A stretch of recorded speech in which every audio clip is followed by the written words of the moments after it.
Thanks for staying with us. And Bill O'Reilly in the Miller Time segment tonight. We have three hot topics for you, beginning with the shutdown of the two Hillary Clinton movies. You may remember, CNN and NBC said they both might produce films about Mrs. Clinton, but I was skeptical.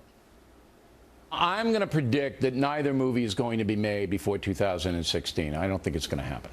Look, CNN is trying to come back from Armageddon, ratings Armageddon. They're trying to build up their shop over there. They don't need this. They don't need this.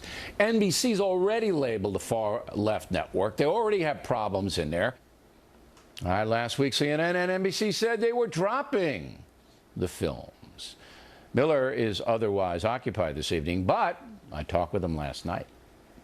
So, Miller, am I an oracle or what? Well, you know, Billy, I think observers of the scene saw Hillary in her post-Secretary of State reverie, as we should say, and they began to sense that this thing might balloon into an IMAX project, and they just didn't have that in the budget. So I think you're an astute observer as opposed to an oracle. Yeah, well, you're talking about maybe that no, I'm not even bothering with that. You know why they shut it down? Why, Miller? They didn't want the miniseries bias for Hillary to get in the way of their regular nightly newscast bias for Hillary. So they had to make this tough call. They're just saving it up. Okay, I got it. Now, government shutdown doesn't really affect you out in Santa Barbara. I mean, you're living large, you're on the beach, you're chasing the pelicans, whatever the hell you do out there, I don't know.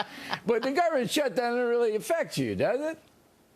No, Billy, I don't know that it affects the 800,000 people laid off from the government in Washington, D.C. Folks, I don't know if you've heard, you can get 2 years unemployment now. And they shut the zoo down. So all you lefties who are pro-animal, listen, that zoo was cruel. You should view this and see the silver lining in here. I'm not worried about the shutdown. I'm worried about when they start it back up. And I don't think the Republicans are handling this well either. Did you watch that wild jammy party 2 nights ago, Billy? Sure. Not exactly Sandy telling Rizzo she's dating Danny Zuko. The thing about the Republican Brain Trust is I don't trust their brains, and they better realize the guy who holds the bully pulpit right now is an actual bully. And lastly, I want to mention that anytime something is named after a guy, i.e. Obamacare, and he doesn't want to sign up for it, that's a really bad tea leaf. That is a bad sign. Now, I mean, if I was him, I'd come out and just hold a presser and say,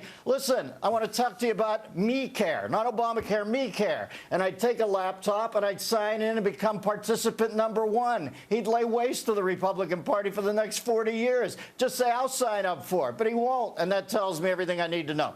Now, the polls say that Americans are holding Republicans more than Democrats accountable for the shutdown. Are you surprised by that? Nah, that doesn't surprise me, Billy. I think our time's passed, man. We're like a Norman Rockwell litho.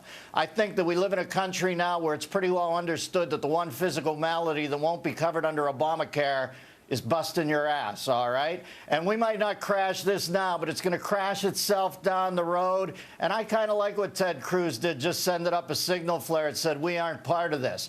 I think it's basic stuff. It's checkbook stuff, Billy. You got to have the stubs equal the checks that are going out. We don't do that now, but that's the way the country wants it, so I locked the pod face on. Now, were you surprised your pal from Saturday Night Live, Rob Schneider, now has defected the Democratic Party and gone over to the Republicans? All I know is this. Eventually, if you're using common sense and you're not locked into zealotry and you just look at the way the country's going right now and say, we got to spend what we take in, we going to only spend that, you're not a zealot coming, you're a pragmatist. Maybe you just got pragmatic, for God's sakes. Well, as you get older, I mean, you got to balance the budget, you got to plan, and yeah, you see things for the craziness it is. And in your state, I mean, how insane is it out there? It's every regulation in the world. You put peanut butter on, they come in and say how much and what kind of bread you have to use, and, you know, I mean, it's nuts.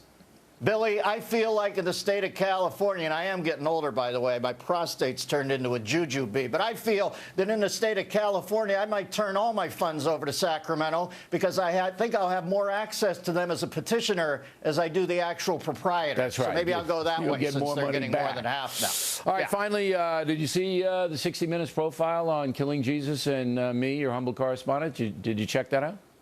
I've watched it on a perpetual loop since it happened. Hey, here's the difference between me and you, Billy. I'm a bit of a lapsed Catholic. Last time I went to confession, I said you first. But I know when the Holy Spirit visits you in the middle of the night, he tells you to write books that'll sell 10 million books.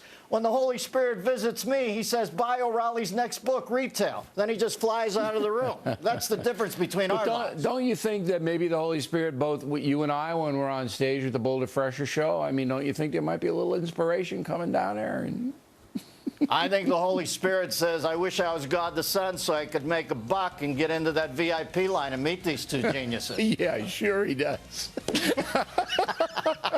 A little blasphemy for Miller. We apologize. Dennis Miller, everybody. There he is. And a quick reminder, the Boulder Fresher Show rolls into Nashville, Tennessee a week from this Friday. Jacksonville, Florida a week from Saturday. Miller and I will also be in Orlando, Florida, January 18th. That show will sell out. Tickets make great Christmas gifts. Info on BillO'Reilly.com.